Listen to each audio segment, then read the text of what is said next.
Welcome, you have reached Imperial Reviews, and today's review is Rebel Ridge, a Netflix original. Subscribe to the channel, like the video. Let's get into it. So let's go over the cast. You got Aaron Pierce plays as Terry Richmond, Don Johnson plays as Chief Sandy Byrne, Anna Sophia Robb plays as Summer McBride. Then you got a bunch of cops. So David Deming as Officer Evan Marston, Emery Cohen as Officer Steve Lynn, Dana Lee as Mr. Lou. Anybody else that stands out? James Cromwell as the judge. That's pretty much it. That's the main characters that you then there was one other lady. CJ LeBron as Mike Simmons, which is the cousin of Terry. So let's get into it. So this was and Zane J as Officer Jessica Sims. That's who I was looking for. So this movie was a decent movie. It was decent. Could have been better. It could have been better. It definitely could have been better. I was looking for it to take it there, and then it didn't take it there. And then I was like, all right. So, but it was still good though. So it jumps right into it. Starts off with Terry on a bike, riding a bike. He gets hit by a cop car. And when he gets hit by a cop car, he's playing music in his ear, so he don't hear the cop car. So they get him on some bull where they basically like he's fleeing from the cops. He's on a regular bicycle. They search him, bruise him up a little bit, and search his bag. Find out he got $30,000 in cash, and he just sold his business, this business he was in, and he planned to come get his bail his cousin out of jail and go buy a truck and just, move on with life. And now these chains of events is happening. So of course, you're in a corrupt small town. They confiscating his money. Pretty much said he got to go through all these steps to get the money back. Now he's already looking like, nah, I got to get this bail money from my cousin so he get out of here. So this starts the chain of events. So once they took his money, and at first they were just going to lock him up, and then said they got to get K9s to search him. He pretty much told them, if I let y'all search it, will I get out of here? And then once they found the money they took, they said, what's your cousin in for? He's in for possession, and possession of marijuana or something. And pretty much at that time they said, well, they looking at this 30,000 is drug money. So like where these moments is like they gotta get more creative with the writing. Like who moves like that in 2024? Who is moving like that? Riding on a bicycle with $30,000 in cash and on some real desperado. I don't know. So nevertheless, it's a movie. Those are the moments that like where I could look at the writing could be, you could write that a little better so, it makes more sense. Nevertheless, that starts the training events, the 30,000. And so you're waiting for the action to take off. So what this movie reminded me of is Rambo, First Blood, where ex-war vet comes into a small town. The cops mess with him, and they really did a number on him. And then they drew first blood on him, and he went off. And he didn't want to hurt the cops, so he did combat with the cops, but he didn't hurt him, and he rolled out of town. And one of the cops took him to the edge of town and pretty much told him don't come back. And he walked over the bridge and then looked back and then walked right back into town. The sheriff took him to the and said, if you come back into town, we're gonna have a problem. So they had this same type storyline. The sheriff ended up linking up with Terry and told him, if you come back, it's gonna be a problem. So I know that whoever wrote this is a fan of Rambo, because a lot of those storylines um, came from Rambo, where he didn't really want to hurt the police, but he was very trained or whatever. So, nevertheless, the storyline is he runs into Summer, and she's like a paralegal and studying to get uh, her law license. So while she's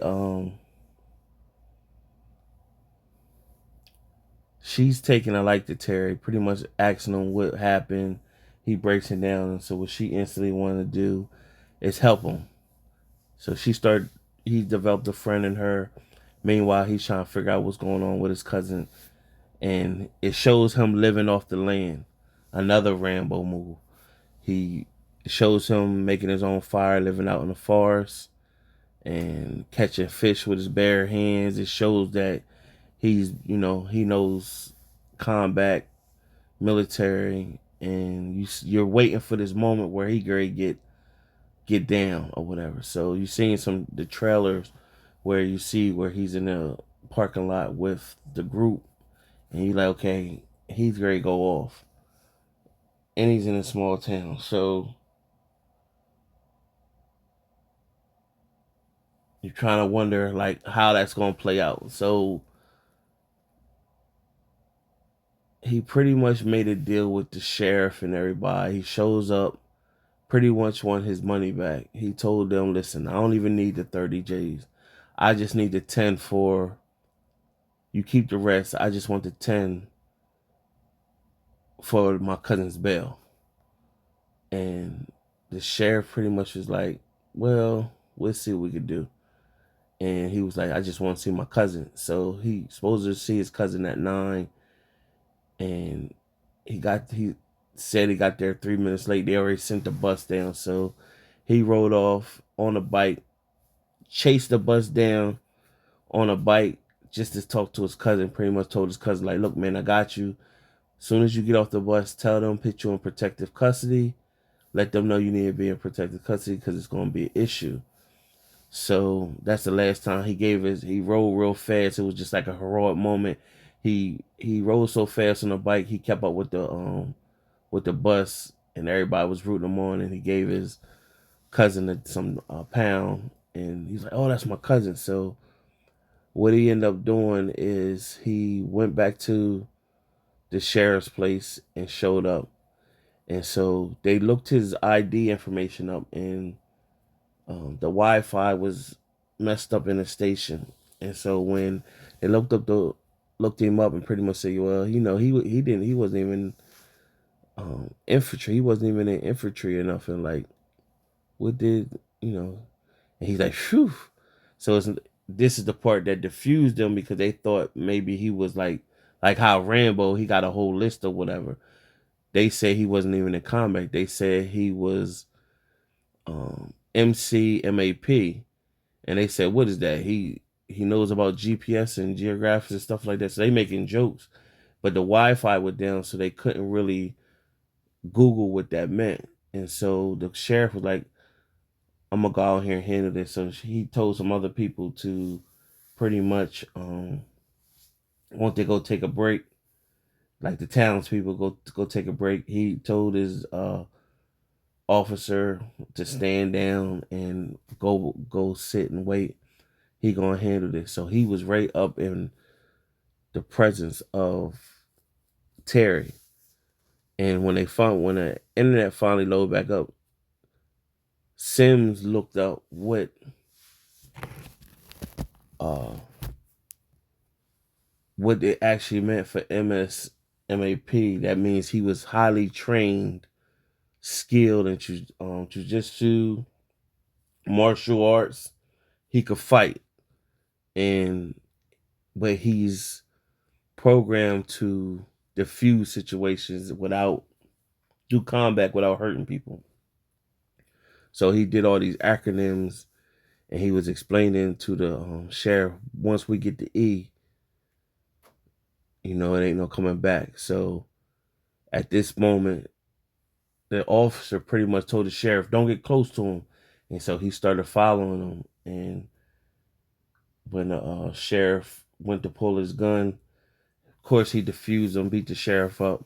The other officer came, he got close to him, he beat him up, but he didn't hurt none of them. He brought him back into the office, tied him up to the chair. Now the town's people was rednecks, so they was ready to go off. And so the woman police officer, Sims, came out and pretty much was like, hey, y'all need to chill. And he brought him in the office. So he had her go and get the money. And he didn't want all the money. He told her he just wanted his 10,000. A deal's a deal. So he took his 10,000 and pretty much told her he disarmed the guns, kicked out all the bullets and everything like that, and pretty much told her she was his way out, or she's gonna get those redneck crew killed. So she drove him off out of the harm's way, and he pretty much told her, "Listen, I'll throw your keys down a mile away." So he pretty much made it back to the courthouse where Summer was. She said, if you get me the $10,000, I can get the judge to sign off to get your cousin out. And so he was waiting all that time to get it done and counted the money out. She got the judge to sign off on the paperwork. By that time, the cops came and everything like that.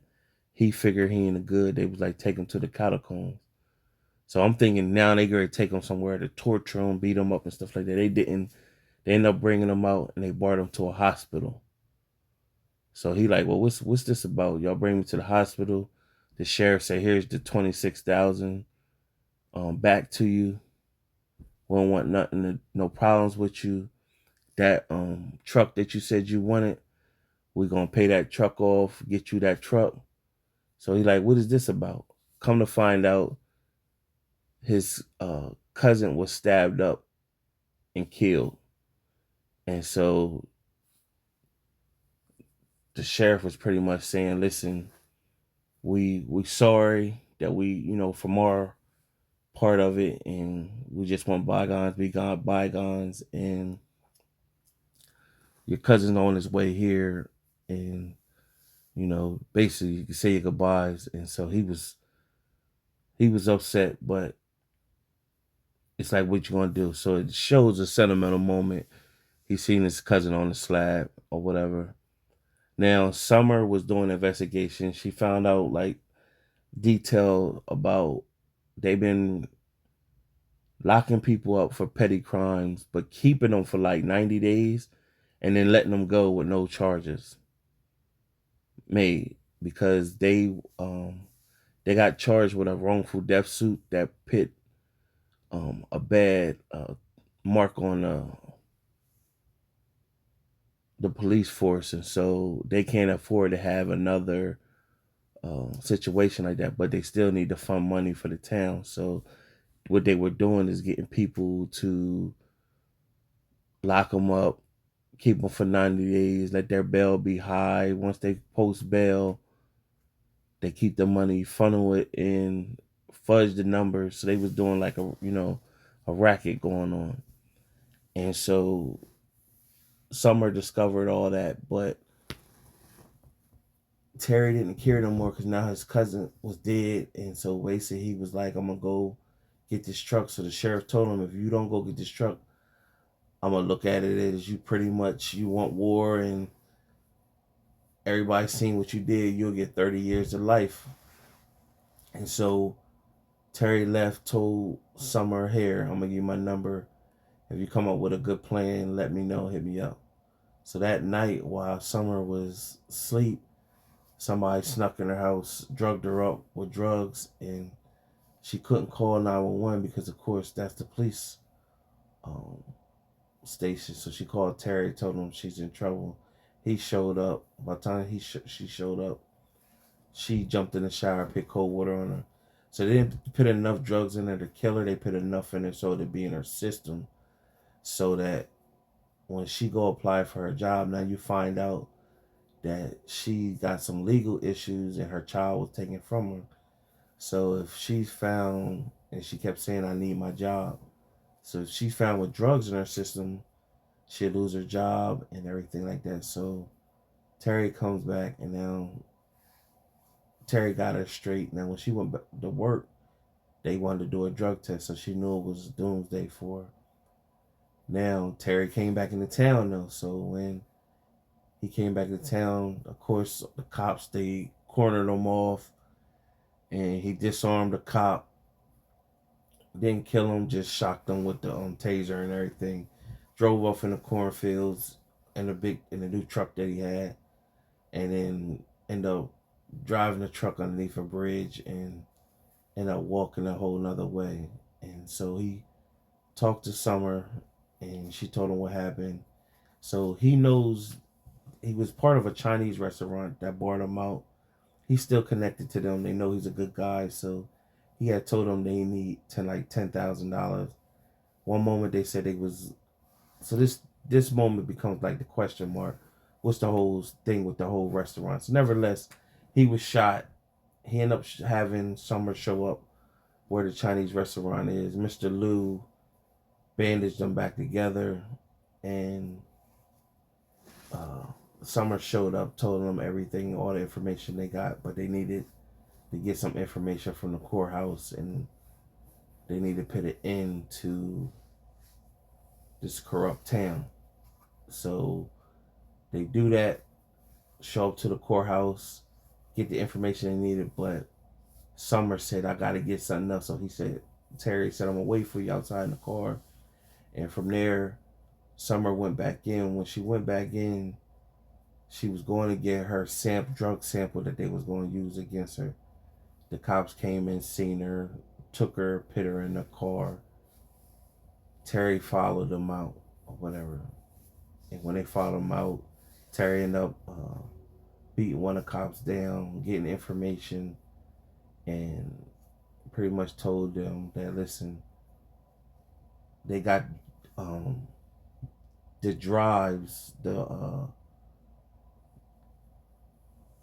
of them doing arrests, the body cam footage. They have little drives of the body cam footage. So that's what they had, and Terry had in his possession. He's looking to do a trade-off for Summer.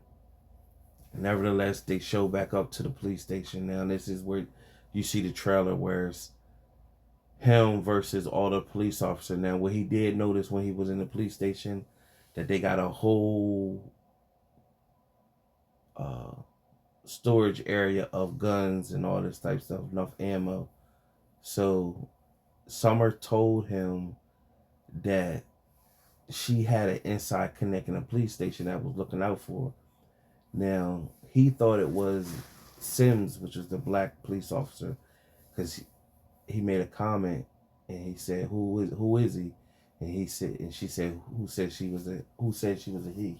Now before that, they met up with the judge. The judge broke down his part that he played in the corruption, and the judge tried to take pills to overdose himself, so they called a ambulance for him. So at this moment, Terry thinks that Sims is on his side. She was the inside connect for Summer, and he trusted her, but she pulled a gun out on him, showing a shocking reveal that she wasn't with Summer. She was with the corruption there. And so he looked at everything. So now this is prime time. All The cops pulled up. They all got guns facing him, so you wonder how he gonna get out of here. And so another officer that showed up in the beginning of the movie that was in on pulling him over, this officer was going at the other officer. They was going back and forth and telling them to stand down. Now that ended up becoming Summers Connect. Now the chief came out. Chief captain came out, shot the officer who was Summers' friend, and that gave Terry the time he needed to break and grab his guns and artillery and pull the officer that was the good officer to the side. Now this is where it gets funky. Now you got Terry just shooting out guns of gas and smoke, making it real cloudy as he go one by one and disarm all the officers and beat them down. And eventually he gets to save Summer because they drugged her up again. They also, he had the officer that was the good officer that was shot. He's bleeding out, might have hit an artery. And so pretty much what they did was they was driving down the road and they was trying to get where the other jurisdiction,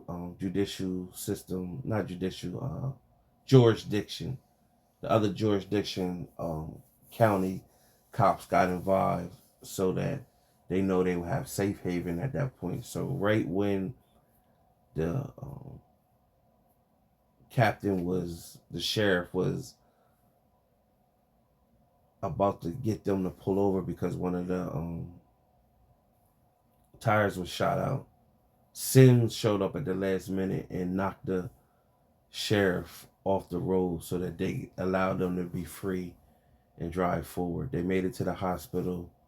Sims pulled a gun out on the sheriff and said, "Put your hands up and you're under arrest." And they pulled up to the hospital. Terry grabbed Summer, pulled her out so that she could get on the hospital bed and get medical attention. The other good cop, they pulled him out. And so Terry went in and snatched the DVR device out of the back of the cop car because that was the footage that showed that the sheriff shot the good cop. And Terry pretty much looked around, grabbed the DVR system, sat down, and it went off. So where you hear me say it was a good movie, but I was looking for more. I was looking for more action. The scenes when he got active with the cops and diffusing them, beating them down, but not killing them. Those scenes was good, but it was more storyline. I was looking for more action because once I seen them picking up pieces of Rambo, I'm thinking they're gonna be just like Rambo. Of course, Rambo, he got busy on them cops. He start killing people, start getting killed. I guess I would have rather see those cops starting to get killed after a while, and that would have made it more satisfying for me in the movie or whatever. But he disarmed them, beat them down, and knocked them out, stuff like that. So, the action scenes is good. I just think it could have been better. So that takes it off the notch meter. But it was still a decent movie. And it definitely, because of the viewership, it's like one of the #1 movies on Netflix. I could definitely see where a part 2 could come into play at. So, other than that, out of my 4-star rating system, I give it a 2.5 out of 4 stars. It had the potential to be a 3, but I'm settled with the 2.5. Subscribe to the channel, like the video. Till next time.